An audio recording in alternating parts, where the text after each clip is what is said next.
첫 시간은 다 함께 수행하는 시간입니다. 수행에 대해서 하는 내 말을 단지 하나의 소리다라고 알아차림하십시오. 내 입에서 나오는 소리가 아니라 여러분 귀에 들리는 소리로 알아차림하십시오.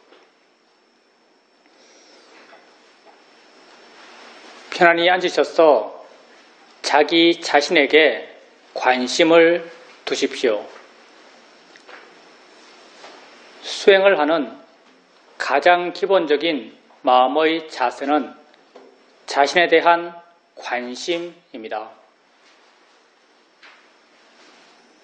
자신에 대해서 생각만 해줘도 관심이 생깁니다. 자신이 무엇을 하고 있다라고 알아만 줘도 관심이 생깁니다. 뭐가 일어나고 있지? 이렇게 자신에 대해서 질문을 해줘도 관심이 생깁니다. 내가 내 자신에게 관심을 두게 되면 자연스럽게 알아지는 것들이 있습니다. 엉덩이의 느낌을 알 수 있습니다. 손의 느낌을 알 수 있습니다. 옷과 피부가 닿은 느낌을 알 수 있습니다.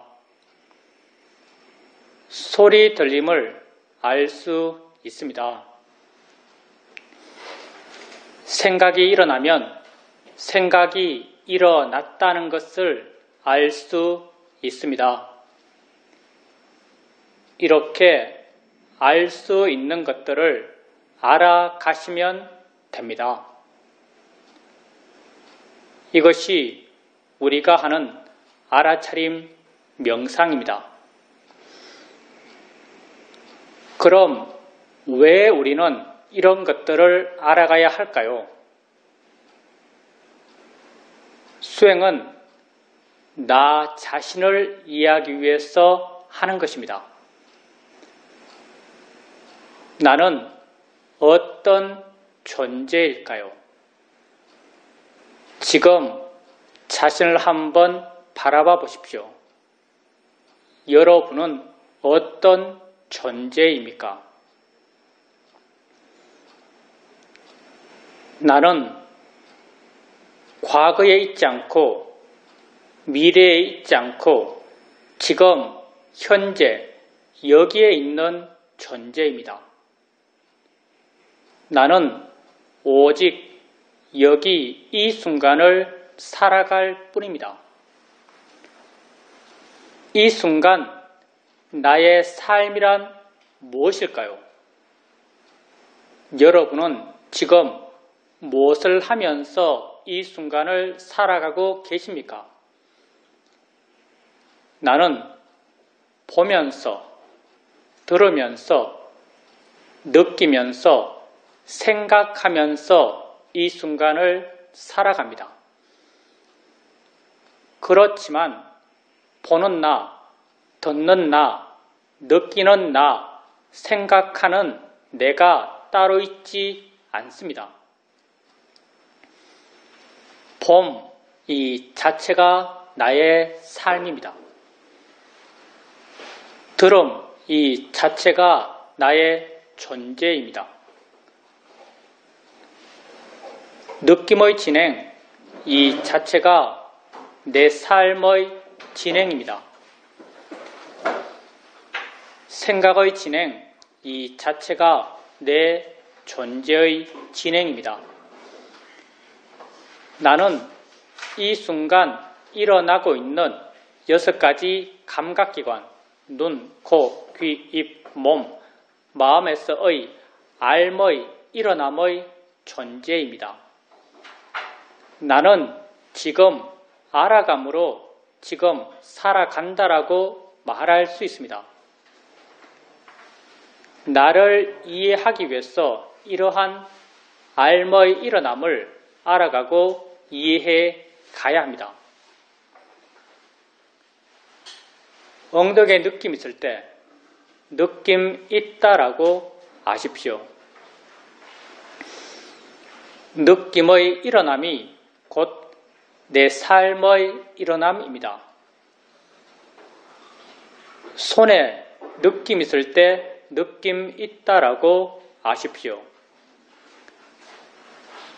손과 엉덩이란 것은 중요하지 않습니다. 왜냐하면 실제가 아니기 때문입니다. 불교에서 말해지는 모든 실제, 곧 법이라고 하는 것은 모두 다 알물 기준으로 정의된 것입니다. 나의 삶, 나의 존재라고 하는 것이 이 순간 알머의 진행이기 때문에 이러한 알머의 진행에 진짜 있는 것, 실제 체험되는 것, 이걸 우린 법, 실제라고 정의합니다. 지금 여러분은 손의 느낌을 느끼고 있습니다. 한번 보십시오. 여러분이 실제로 아는 것은 손입니까? 아니면 느낌입니까? 여러분이 실제로 아는 것은 느낌입니다. 손은 느낌을 통해서 생각되어진 것입니다. 느낌이 실제이고 손을 관념이라고 합니다. 실제 있는 느낌을 아십시오. 무엇의 어떤 느낌이 되었든 단지 느낌 있다라고 아십시오. 느낌을 단지 느낌이다라고 이해할 수 있다면 느낌이 만들어내는 모든 관념들, 손의 느낌, 엉덩이 느낌, 아픈 느낌, 괴로운 느낌, 이런 모든 관념들로부터 우리는 자유로울 수 있습니다. 느낌은 모두 다 느낌일 뿐이기 때문입니다. 소리 있을 때 소리 있다라고 아십시오. 그 소리가 새 소리든 바람 소리든 자동차 소리든 그건 중요하지 않습니다. 왜냐하면 소리 들음에 있어서 새, 바람, 자동차라고 하는 것은 실제 있는 것이 아니기 때문입니다. 내가 자동차 소리를 들을 때 실제 아는 것은 소리입니다. 자동차는 소리를 통해서 생각되어진 것입니다. 실제 있는 소리를 아십시오. 무엇의 어떤 소리가 되었든 단지 소리 있다라고 아십시오. 소리를 단지 소리다라고 이해할 수 있다면 소리가 만들어내는 모든 관념들, 자동차 소리, 시끄러운 소리, 나를 욕하는 소리, 이런 모든 관념들로부터 우린 자유로울 수 있습니다. 소리는 단지 소리일 뿐이기 때문입니다. 생각 있을 때 생각 있다라고 아십시오. 그 생각이 어떤 내용의 생각인지는 중요하지 않습니다. 왜냐하면 생각의 내용은 실제 내 삶의 체험이 아니기 때문입니다.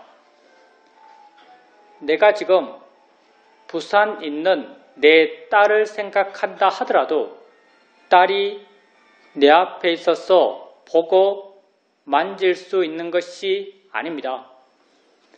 생각 속의 딸은 실제 딸이 아닙니다.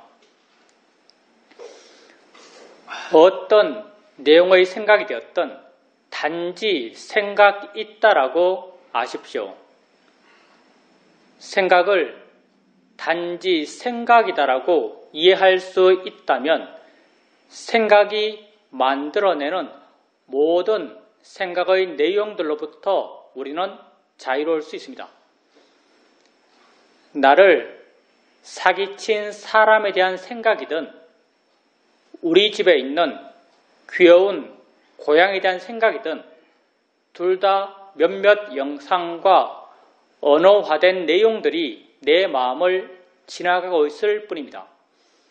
그 어떤 생각도 무게, 물리력을 갖고 있지 않습니다.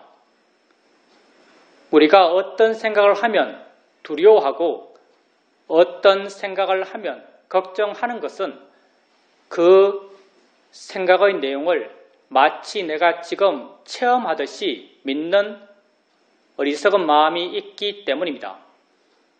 나는 지금 생각하는 것이지 체험하는 것이 아닙니다. 그런데 왜 우리는 생각하면서 체험하듯이 고통받아야 할까요? 생각을 단지 생각이다라고 아십시오. 수행을 처음 할 때, 마음의 힘이 약할 때, 내가 내 자신을 알아갈 때면 마음은 대상들을 쫓아다닙니다. 엉덩이에 느낌 알았다가 손의 느낌 알 때 마음은 엉덩이에서 손으로 옮겨갑니다. 어깨 느낌 알 때 마음은 어깨로 옮겨갑니다. 소리 들을 때 마음은 귀로 옮겨갑니다. 이렇게 대상을 옮겨 다니면서 알아가고 계시다면 가볍고 활기차게 대상들을 옮겨 다니면서 알아차림해 가십시오. 수행은 좋은 마음을 기르기 위해서 하는 것입니다. 우리가 이 수행을 통해서 개발해가는 가장 기본적인 좋은 마음은 마음의 고요함과 마음의 활발함입니다. 대상을 가볍게 알아차림할 때 마음은 대상까지 가지 않고 대상으로부터 멀어져서 덜 자극받고 덜 동요합니다. 덜 동요하는 이 마음을 우리는 고요함, 사마디라고 합니다. 대상을 가볍게 알 수 있으면 알 수 있는 만큼 마음의 고요함의 힘은 점점 좋아집니다. 대상을 쉽게 바꿔갑니다. 마음은 깨어있고 활기차고 힘이 있습니다. 활기찬 마음의 성질을 우리는 노력, 위리야라고 합니다. 대상을 가볍게 알아차림하면서 대상을 쉽게 바꿔가면서 마음의 고요함의 힘과 마음의 활발함의 힘은 점점 좋아집니다. 이렇게 좋은 마음의 힘들이 좋아지게 되면 어느 순간 내가 한 대상을 알았을 때 그 순간 이미 마음은 스스로 다른 대상을 알고 있습니다. 마음이 스스로 안 다른 대상으로 마음을 옮겨줍니다. 그 순간 마음은 또 다른 대상을 이미 알고 있습니다. 또 다른 대상으로 마음을 옮겨줍니다. 이렇게 마음이 스스로 안 대상을 사후적으로 수동적으로 옮겨가며 있다라고 합니다. 수동적 알아차림이 점점 자연스러워지고 점점 빨라져 갑니다. 내가 한 대상을 옮겨 다닐 땐 그 옮겨 다니는 마음의 힘은 나의 힘처럼 느껴집니다. 수동적 알아차림이 점점 자연스러워져 갈 때 그 옮겨 다니는 마음의 힘은 나의 힘이 아닌 마음의 내재적 순발력처럼 느껴집니다. 수행에서 나의 개입, 나의 노력이 점점 줄어들어 가는 것입니다. 불교 수행의 바른 길을 말할 때 그 하나가 내가 줄어들어 가는 길이라고 말할 수 있습니다.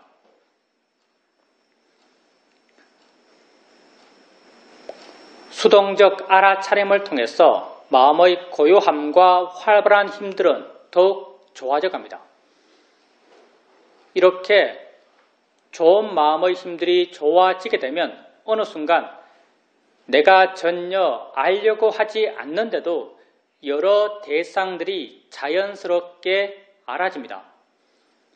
나는 그 각각의 대상을 알려는 마음을 전혀 내지 않습니다.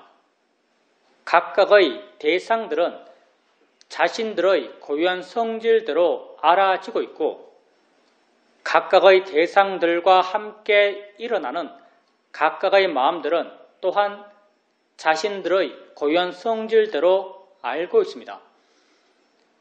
나는 물러나서 단지 이 여러 일어남들을 지켜볼 수 있습니다. 내가 알려 하지 않더라도 여러 대상들이 자연스럽게 알아지는 것은 우리에게 너무나 자연스러운 상태입니다. 아무 생각 없이 길거리를 걸어가고 있을 때 우린 몇 가지 소리를 들으면서 걷고 있을까요? 수많은 소리를 들으면서 걷고 있을 것입니다. 수많은 소리들이 자신들의 고유한 성질대로 들려지고 있고 수많은 소리와 함께 일어나는 수많은 듣는 마음들이 자신들의 고유한 성질대로 듣고 있습니다. 나는 물러나서 단지 이 여러 일어남들을 지켜볼 수 있습니다. 이렇게 우리의 알아차림의 상태가 하나하나의 대상을 나의 노력으로 바꿔가는 알아차림에서 마음이 스스로 아는 것을 수동적으로 알아가는 알아차림으로 그리고 알려는 마음을 전혀 내지 않는 상태에서의 알아차림으로 변해갑니다. 이런 변화는 단지 어떤 수행의 기술적 능숙도가 높아졌기 때문이 아닙니다. 수행하는 마음이 좋아졌기 때문에 마음의 고요함과 활발한 힘들이 좋아졌기 때문에 이러한 알아차림의 방식의 변화가 가능한 것입니다. 우리의 수행의 상태는 우리의 마음의 상태에 따라서 잘 된다라고 여겨지기도 하고 안 된다라고 여겨지기도 합니다. 주로 좌선할 때 마음은 쉽게 둔해지고 멍해지고 알아지는 것이 없다라고 여겨집니다. 이건 마음의 활발한 힘이 약하기 때문입니다. 이럴 땐 질문을 통해서 마음의 활발함을 깨워줘야 합니다. 스스로에게 뭐가 일어나고 있지? 라고 한번 물어보십시오. 순간 마음이 좀 넓어진 듯 느껴지고 밝아진 듯 느껴지면서 알지 못했던 뭔가가 드러날 것입니다. 이렇게 드러나는 것을 알아가며 알아차림해 가십시오. 이렇게 질문을 해도 마음이 깨어나지 않는다면 일어나서 걸으십시오. 보통의 속도로 평범하게 걸으십시오. 걷게 되면 몸이 활발하고 몸이 활발해지면 마음 또한 활발해집니다. 그럴 때 마음이 활발하기 때문에 알 수 있는 것들이 쉽게 드러납니다. 이렇게 드러나는 알 수 있는 것들을 알아가며 알아차림해 가십시오. 우리 수행에서 앉아서 하는 수행과 걸으면서 하는 수행의 수행적 비중은 50대 50입니다. 어떤 땐 마음이 아주 활발합니다.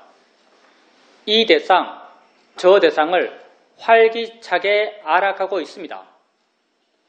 이렇게 마음이 스스로 활기차게 대상들을 알아가고 있을 때 가끔 한 번씩 알겠다는 생각을 멈춰 보십시오. 가만히 한번 있어 보십시오. 내가 알겠다는 생각을 멈춰도 알면 멈춰지지 않는다라는 것을 발견하실 것입니다. 내가 알려 하지 않아도 마음은 여전히 알고 있습니다. 왜 그럴까요? 원래 내가 알아왔던 것이 아니기 때문입니다. 마음이 조건되어서 스스로 알아왔던 것이기 때문에 내가 알려 하지 않아도 알면 멈춰지질 않습니다. 내가 알려 하지 않는데도 알아지는 이 상태에선 하나의 대상만이 알아지는 것이 아니라 여러 대상들이 자연스럽게 알아집니다. 나는 물러나서 단지 이 여러 일어남들을 지켜볼 수 있습니다. 이렇게 물러나서 단지 지켜볼 수 있을 때, 그리고 마음의 힘이 좀 좋다라고 여겨질 때, 알아지는 것을 알면서 스스로에게 아는가라고 한번 물어보십시오. 마음의 힘이 좋을 때 알아지는 대상을 알면서 아는가라고 묻게 되면 직관적으로 안다는 것이 마음에 이해됩니다. 안다고 생각되는 것이 아니라 직관적으로 마음에 와 닿습니다. 아는군이란 내적 수긍의 느낌이 생겨납니다. 안다고 알면 마음을 아는 것입니다. 마음은 어느 곳에 있는 것을 눈으로 보듯이 손으로 잡아서 알듯이 아는 것이 아닙니다. 마음을 안다는 것은 그렇게 작용한다라고 이해하는 것입니다. 작용 그 자체가 마음입니다. 작용한다라고 이해하면 마음을 이해한 것입니다. 아는가라고 물었을 때 아는군이란 내적 수긍이 생겨난다면 바로 마음의 아는 작용을 이해한 것입니다. 이 마음의 아는 작용을 우리는 아는 마음이라고 이름 붙이고 있습니다. 이 마음의 이름을 비록 아는 마음이라고 붙이고 있지만 이 마음은 대상이 무엇인지, 대상의 의미가 무엇인지, 대상의 가치가 어떤지를 아는 마음은 아닙니다. 이 마음은 단지 대상과 함께 있는 마음이고 대상에 의지해 존재하는 마음이고 단지 순수하게 대상을 인지하는 마음입니다. 소리 들을 때 내가 알고 있는 이 소리 혼자 존재하는 것이 아니라 소리와 더불어 함께 있는 다른 무엇이 있다라고 이해된다면 그건 소리 아는 마음을 이해한 것입니다. 느낌할 때 내가 알고 있는 이 느낌 혼자 존재하는 것이 아니라 느낌의 의지에 존재하는 다른 무엇이 있다라고 이해된다면 그건 느낌, 아는 마음을 이해한 것입니다. 아는 마음은 우리가 세상을 살아오면서 알아왔던 많은 것들과 그 기본적 성질들이 전혀 다릅니다. 우리는 많은 것을 알면서 세상을 삽니다. 우리가 세상에서 알아왔던 것들은 모두 다 어떤 모양으로, 색깔로, 위치로, 크기로, 리듬으로, 내용으로 우리에게 알아졌습니다. 우리가 세상에서 안 이런 모양, 색깔, 위치, 크기, 리듬, 내용들은 모두 다 관념입니다. 관념이라고 하는 것은 알의, 진행의 존재인 내게 진짜 있는 것이 아니다란 말입니다. 내 마음으로 만들어낸 것입니다. 우리는 내게 실제 있지 않는 이런 관념들을 실제 있다라고 믿으면서 살아왔고 실제 있다고 믿었기 때문에 그것에 조음의 가치를 부여하며 욕심내었고 두려움의 가치를 부여하며 두려워했고 나쁨의 가치를 부여하며 화를 냈습니다. 그렇게 우리는 관념에 묶여서 고통받아 왔습니다. 아는 마음은 관념이 아닙니다. 아는 마음은 알의, 진행의 존재인 내게 진짜 있는 것입니다. 지금 여러분에게 엉덩이에 느낌이 있습니다. 여러분은 어떻게 느낌 있다라고 말할 수 있을까요? 그 느낌을 알기 때문입니다.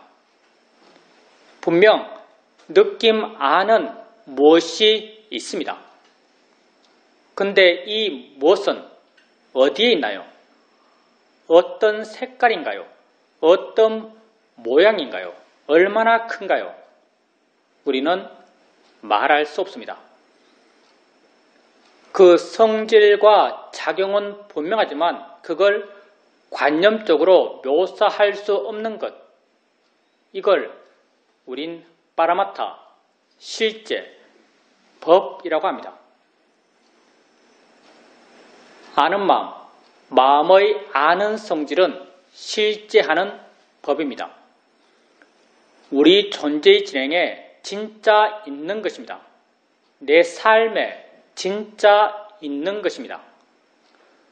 우리 수행의 점차에서 아는 마음을 알아가면서 우리는 관념을 대상으로 했던 수행에서 내게 진짜 있는 것을 대상으로 한 수행으로 수행의 주제를 바꾸게 됩니다. 안다고 이해되면 자주 물으십시오. 아는가 묻고 안다는 걸 이해하고 아는가 묻고 안다는 걸 이해해 가십시오. 조금씩 마음 스스로가 어떻게 아는 마음을 알아차림해야 하는지, 어떻게 마음의 관심을 기울여야 하는지를 이해해 갈 것입니다. 나중에는 아는가라고 묻지 않더라도 안다는 것을 지속적으로 이해해 갈 수 있습니다. 안다는 것을 지속적으로 알아가게 되면 안다는 것에 대한 이해가 마음에 자연스럽게 저절로 생겨납니다. 안다는 것이 무엇인지, 일어난다는 것이 무엇인지, 작용한다는 것이 무엇인지에 대한 이해가 마음에 자연스럽게 저절로 생겨납니다. 이렇게 내게 진짜 있는 것에 대해서 생겨난 이해를 우리는 통찰지라고 부릅니다. 통찰의 지혜는 내가 세상에서 뭔가를 이해했던 그런 이해와는 전혀 다른 패턴으로 생겨납니다. 세상에서 뭔가를 이해할 땐 많은 경우 무엇에 대해서 어떤 일을 할지 알고 시작합니다. 이해하기 위해서 사유하고 노력할 수 있습니다. 그리고 어떤 결론에 도달해서 이해했다라고 스스로 믿습니다. 통찰의 지혜는 전혀 이렇게 생기지 않습니다. 무엇에 대해서 어떤 이해를 할지 모릅니다. 이해하기 위해서 노력할 수 없습니다. 이해해도 많은 경우 이해한 걸 모를 수도 있습니다. 왜냐하면 통찰의 지혜는 마음이기 때문입니다. 마음은 내 것이 아닙니다. 마음은 자신이 일어날 수 있는 조건이 갖추어지면 스스로 생겨나서 자기 할 일을 스스로 해나가는 법입니다.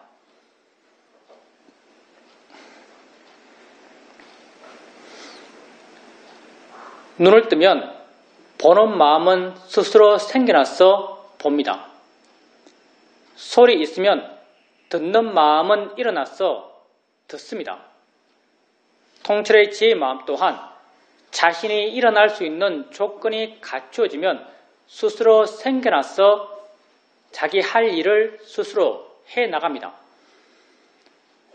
통찰의 지혜가 하는 일은 언제나 내 마음을 대상으로부터 멀어지게 하고 가볍게 하고 자유롭게 해주는 역할을 합니다.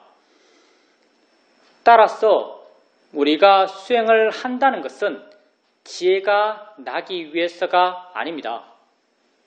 지혜가 날 수 있는 마음의 조건을 만들기 위해서입니다.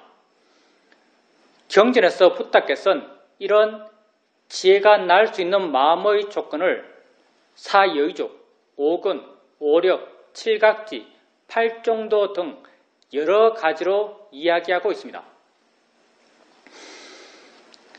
지혜가 날 수 있는 마음의 조건을 만들기 위해서 끊임없이 해나가는 것은 알아차림입니다. 알아차림하고 알아차림하고 알아차림 해갑니다. 알아차림, 사띠의 마음의 힘이 점점 좋아집니다. 알아차림의 마음의 힘이 좋아지면 마음은 알아차려지는 대상으로부터 점점 멀어집니다. 대상으로부터 덜 자극받고 덜 동요합니다. 덜 동요하는 이 마음을 우리는 고요함, 사마디라고 합니다. 마음의 일어남에 대해서 한번 생각해 보십시오. 고요해야지라고 원했을 때 고요한 마음이 생겨날까요? 생겨나지 않습니다. 왜냐하면 그 원함이 고요한 마음이 생겨날 수 있는 바른 원인이 아니기 때문입니다. 알아차림하고 알아차림하면 마음은 저절로 고요해집니다. 알아차림이 고요한 마음이 생겨날 수 있는 바른 원인이기 때문입니다. 마음이 고요해지면 있는 것을 있는 그대로 볼 수 있습니다. 안다는 것을 있는 그대로 볼 수 있다고 해봅시다. 뭐가 알까요? 마음이 뭘까요? 어디 있다고 할 수 없는 것이 존재한다는 게 뭘까요? 마음을 바르게 보면 이런 관심, 알고 싶어하는 마음, 의심의 마음이 생겨납니다. 이런 마음들은 모두 다 지혜의 마음의 성질입니다. 이렇게 고요함을 원인으로 지혜의 마음의 힘이 점점 좋아집니다. 마음의 지혜가 있게 되면 그 순간에 가치, 보람, 의미를 느끼는 마음이 생겨납니다. 이 마음을 우리는 신심이라고 합니다. 마음에 신심이 있게 되면 하고자 하는 마음의 에너지가 강해집니다. 이 마음을 우리는 노력이라고 합니다.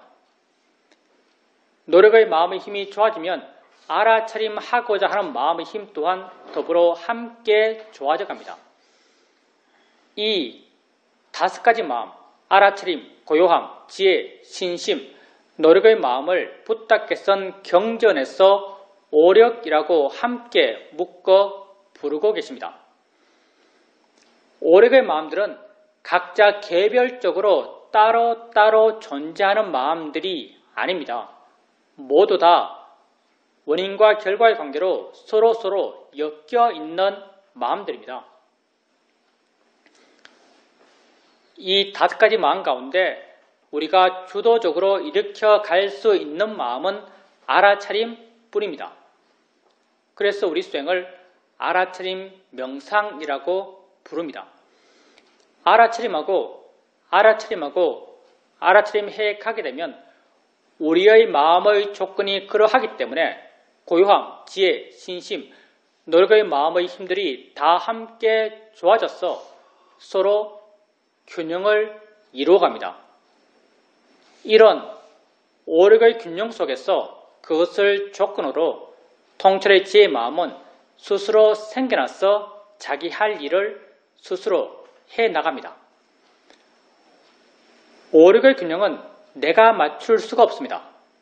왜냐하면 오력의 균형 속엔 나라고 하는 것이 없기 때문입니다. 내가 주되게 아는 마음을 알아간다 하더라도 어떨 땐 보는 마음, 어떨 땐 생각을 대상으로 알아차림하기도 하기 때문에 나는 무엇에 대해서 어떤 일을 할지도 모릅니다. 가끔은 오력이 아주 힘있게 균형을 이룰 때가 있습니다. 이럴 땐 뭐다라는 것이 순간 확 알아집니다. 그땐 무엇에 대해서 어떤 내용으로 지혜가 생겼고 얼마나 깊이 이해했고 그 지혜로 인해서 내 마음이 얼마나 변했다라는 것을 모두 다 알 수 있습니다. 그렇지만 많은 경우 오력은 약한 상태로 균형을 이루고 이런 약한 균형 속에서도 나는 모르지만 지혜는 작게 생겨나고 있습니다. 이런 작은 지혜들이 모여서 나중에 스스로를 돌아보며 내게 이런 이해가 생겼구나라는 것을 스스로 확인할 수 있습니다.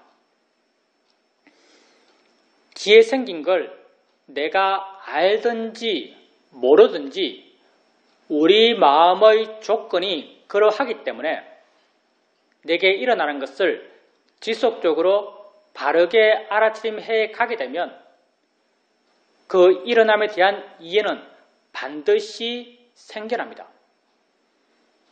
안다는 것을 지속적으로 알아차림해 가게 되면 안다는 것에 대한 이해가 마음에 자연스럽게 생겨납니다.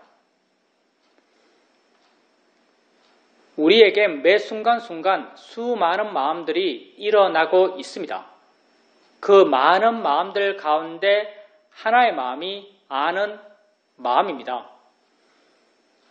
아는 마음이 다른 마음들보다 더 중요한 것은 결코 아닙니다. 단지 우리 수행에서 좀 더 유익한 수행의 대상이기 때문에 우리는 아는 마음을 주된 대상 삼아서 수행해 갈 뿐입니다. 안다는 것에 대한 이해가 점점 깊어져 가게 되면 다른 모든 마음에 대한 이해 또한 더불어 함께 깊어져 갑니다. 마음의 기본적 성질들은 다 같기 때문입니다. 그 일어남의 성질, 그 작용함의 성질, 그 대상의 의지함의 성질들이 다 같기 때문에 한 마음에 대한 이해가 깊어지면 다른 마음에 대한 이해 또한 더불어 함께 깊어져 갑니다. 이렇게 마음에 대한 이해가 점점 깊어져 갑니다. 마음에 대한 이해가 깊어지면 마음이 저 홀로 존재하지 못한다는 걸 알 수 있습니다. 마음은 언제나 대상에 의지하고 대상과 함께 존재합니다. 아는 마음은 알아지는 대상에 의지해서 알아지는 대상과 함께 존재합니다.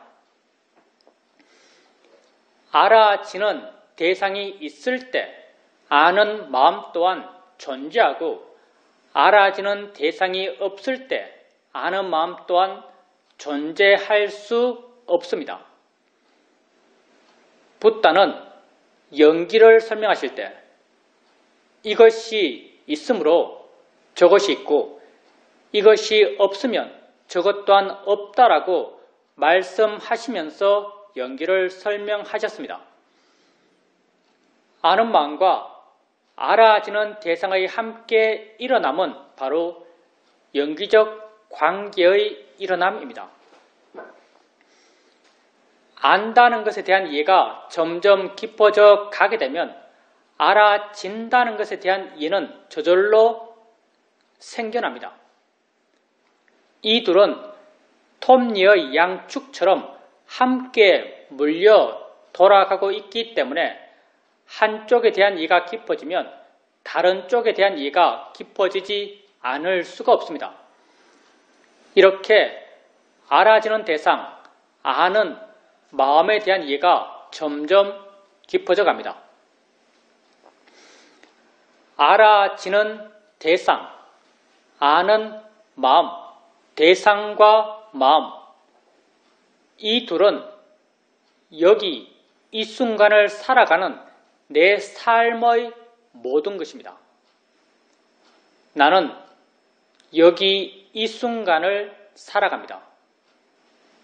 이 순간 나의 삶이란 이 순간 나의 삶입니다. 나는 알아감으로 살아간다라고 말할 수 있습니다. 이러한 알의 일어남은 눈, 코, 귀, 입, 몸, 마음에서 지금 일어나고 있습니다. 이 6가지 감각기관에서의 모든 알의 일어남은 다 대상과 마음의 연기적 함께 일어남입니다.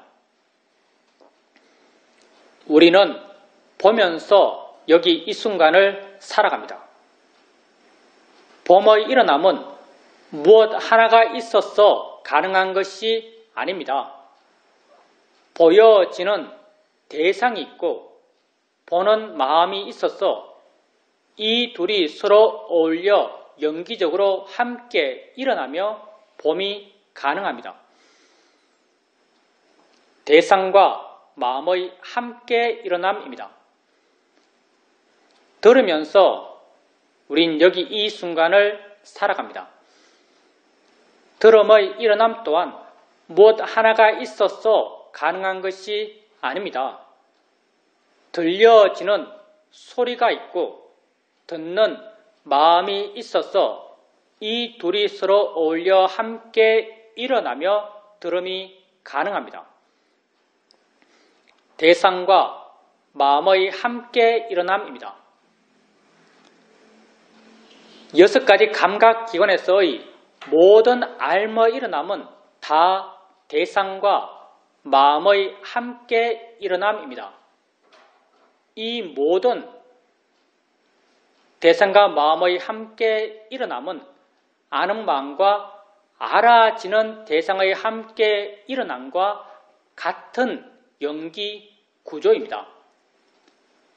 안다는 것과 알아진다는 것에 대한 이해가 점점 깊어져 가면서 다른 모든 6가지 감각기관에서의 알의 일어남에 대한 이해 또한 더불어 함께 깊어져 갑니다.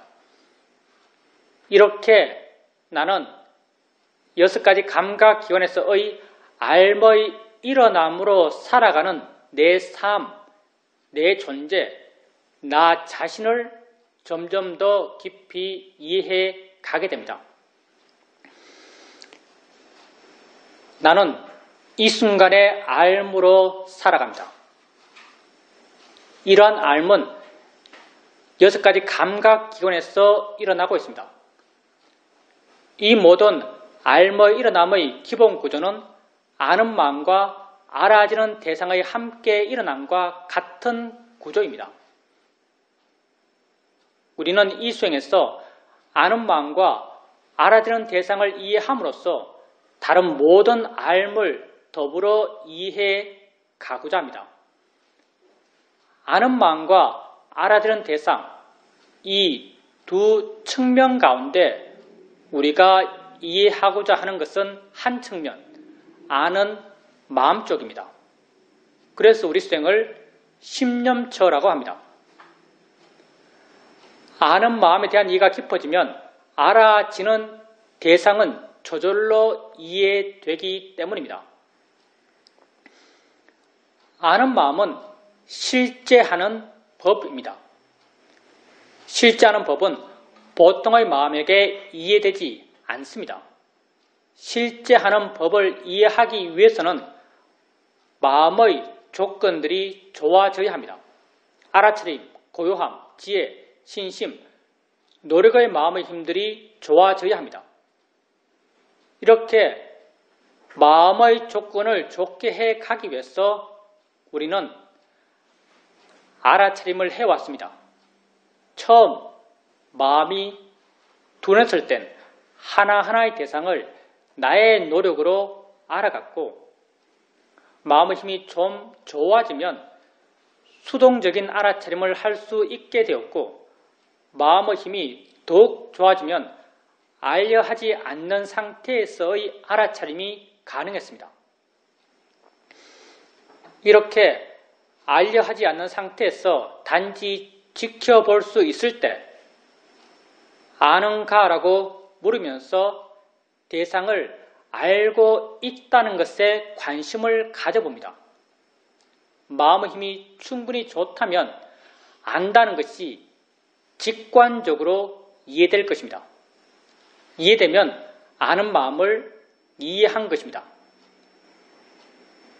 아는 마음이 이해되면 지속적으로 이 한 법을 알아가십시오.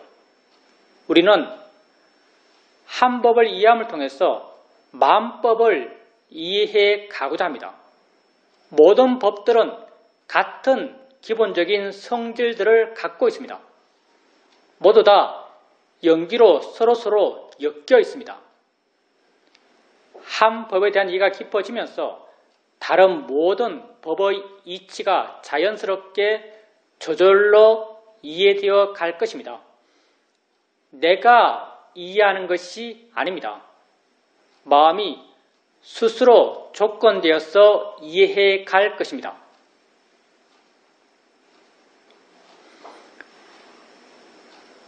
수행을 하는 데 있어서는 어떻게 수행하는가보다 더욱 중요한 것이 어떤 마음으로 수행하는가입니다.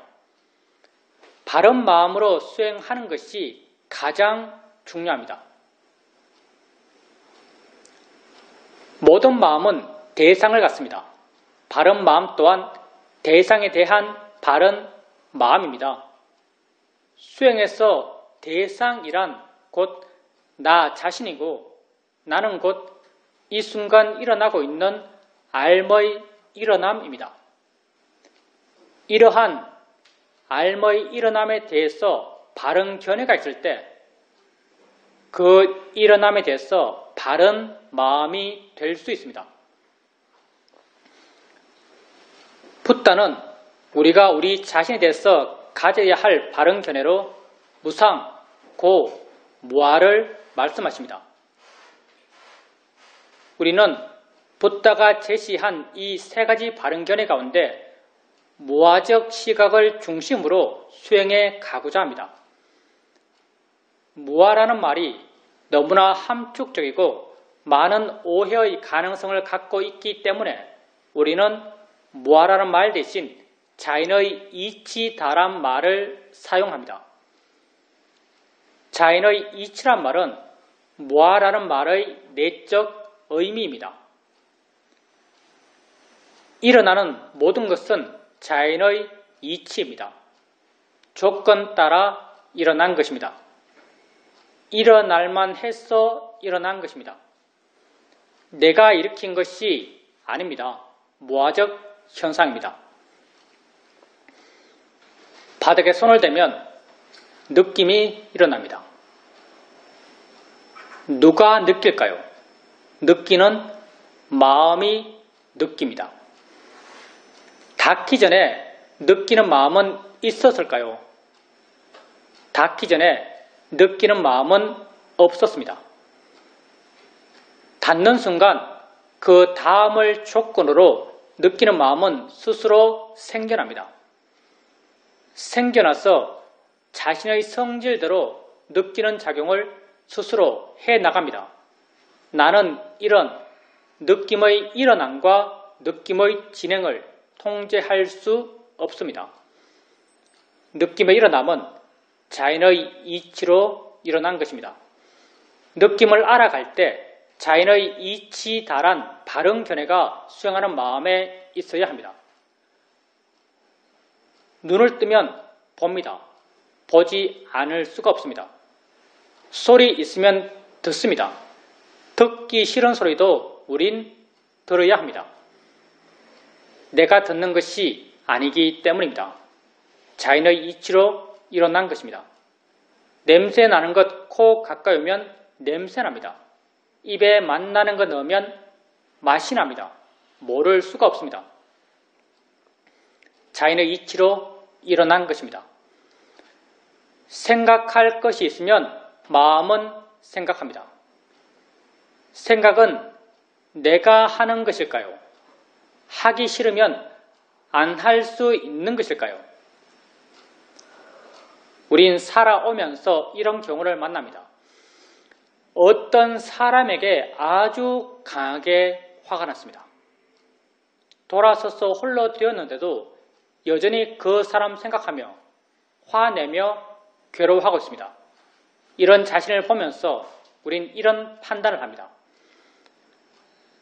나는 이미 홀로 있고 나 혼자 있으면서 그 사람 생각하며 화내며 괴로워하는 것은 나만 손해다. 그 사람 생각 그만하자. 이렇게 결심합니다. 이렇게 결심했을 때 그 사람 생각을 그만둘 수 있던가요? 우리는 그만둘 수 없습니다. 내가 하기 싫은 생각, 하면 괴로운 생각, 하지 않겠다라고 결심한 생각을 나는 안 할 수가 없습니다. 왜냐하면 생각을 내가 하는 것이 아니기 때문입니다. 그 사람과 관련된 마음의 조건이 이미 강하게 형성되어 있고 그 조건 속에서 생각하는 마음이 스스로 생겨나서 생각하는 일을 스스로 해나가기 때문에 나는 그 생각의 일어남을 통제할 수 없습니다. 생각의 일어남 또한 자인의 이치로 일어난 것입니다. 자신의 알마의 일어남을 알아갈 때 자인의 이치다란 바른 견해가 수행하는 마음에 있어야 합니다. 우린 또 여러분에게 알 수 있는 모든 것은 단지 대상일 뿐이다란 바른 견해를 제시합니다. 단지 대상일 뿐입니다. 내가 좋아하고 싫어할 것들이 아닙니다. 우린 눈을 뜨고 세상을 봅니다. 다양한 모양, 다양한 색깔, 다양한 위치들이 내게 보입니다. 나는 내가 보아 아는 이것들이 내 밖에 실존적으로 존재한다라고 믿습니다. 그리고 내가 내 바깥 객관 세계를 직접 보아 안다라고 믿습니다. 우리가 우리 바깥 객관 세계를 직접 알면서 살까요? 우린 이렇게 살지 않습니다. 우리의 믿음은 너무나 강하지만 실제 우리는 이렇게 살지 않습니다. 우리는 내 바깥 객관 세계를 직접 알면서 사는 것이 아니라 내 안 주관적으로 해석된 세상을 알면서 삽니다. 지금 내 앞에 이런 모양, 이런 크기의 자동차가 있다고 해봅시다. 눈을 뜨고 봅니다. 나는 내가 보아 아는 이 자동차가 내 밖에 실제 있다라고 믿습니다. 그리고 내 밖에 있는 자동차를 내가 직접 보아 안다라고 믿습니다. 내가 내 밖에 있는 자동차를 직접 보아 안다면은 내 눈에서 뭔가가 나가야 합니다. 그게 빛이든 초음파든 나가서 내 밖에서 그걸 접하고 내 밖에서 그것의 정보를 취해서 안다면은 직접 본다라는 말을 할 수도 있을 것입니다. 그렇지만 명백하게 우리는 이렇게 보지 않습니다. 내 눈에서 뭔가 나가는 것이 아니라 내 눈을 향해서 뭔가가 옵니다. 뭔가 오고 있는 것은 분명한데 오고 있는 이것은 자동차 자체가 아닙니다. 자동차가 아닌 뭔가가 오고 있습니다. 오고 있는 이것이 어떤 색깔인가요? 어떤 모양인가요? 어디에 있나요? 우린 말할 수 없습니다. 오고 있다는 그 성질과 작용은 분명하지만 그걸 관념적으로 묘사할 수 없습니다. 실제하는 법 빠라마타이기 때문입니다. 오고 있는 그것이 우리 눈에 부딪힙니다. 순간 마음은 자신이 갖고 있는 정보를 투영해서 빠르게 그것을 해석합니다. 해석의 결과가 이런 모양, 이런 크기, 이런 이름, 이런 가치들입니다. 바로 내가 아는 자동차입니다. 내가 아는 자동차는 어디에 있나요? 내 밖에 있나요? 아니면 내 마음 안에 있나요?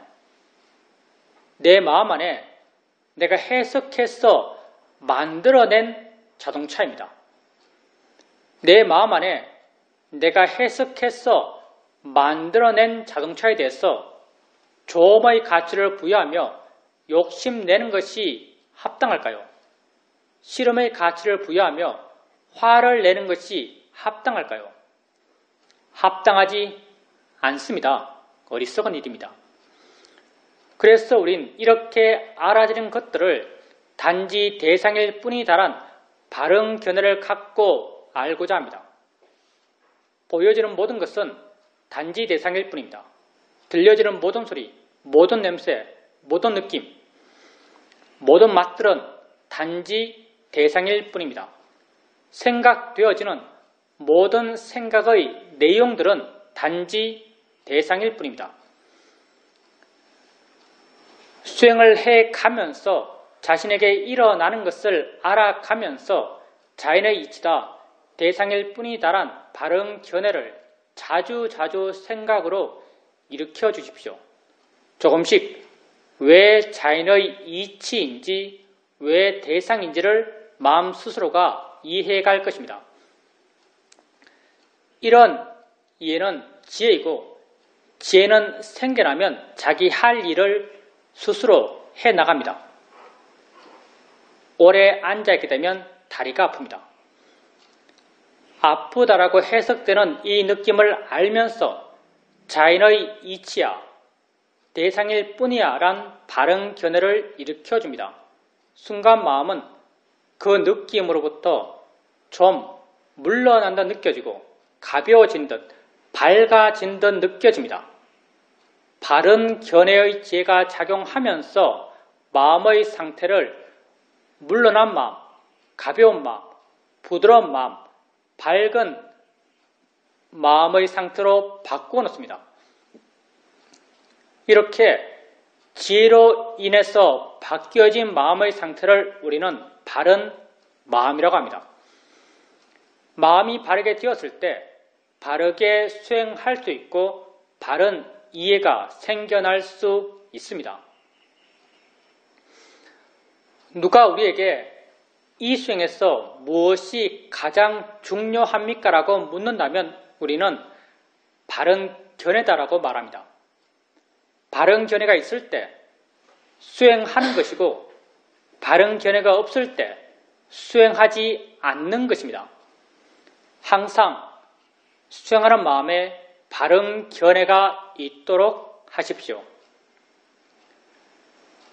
자기 자신에게 관심을 두십시오. 내 밖의 세상이란 없습니다. 내가 아는 세상은 다 내 마음 안에 있습니다. 나는 이 순간 일어나고 있는 삶의 진행의 존재입니다.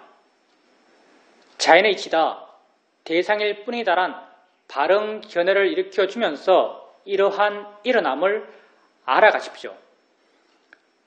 알아차림의 마음의 힘이 좋아지면서 그것과 원인과 결과의 관계에 있는 다른 좋은 마음의 힘들이 자연스럽게 저절로 함께 좋아져 갈 것입니다. 이런 좋은 마음의 균형 속에서 그 일어남에 대한 이해가 마음에 자연스럽게 생겨납니다. 이해는 생겨나면 나를 자유롭게 합니다. 범에 대한 이해는 보여지는 것으로부터 나를 자유롭게 하고 들음에 대한 이해는 들려지는 것으로부터 나를 자유롭게 하고 생각에 대한 이해는 생각되어지는 것으로부터 나를 자유롭게 합니다. 지혜가 여러분을 자유롭게 해갈 것입니다. 자신에게 관심을 갖고 바른 견해를 일으켜 주면서 자기 자신을 알아가십시오.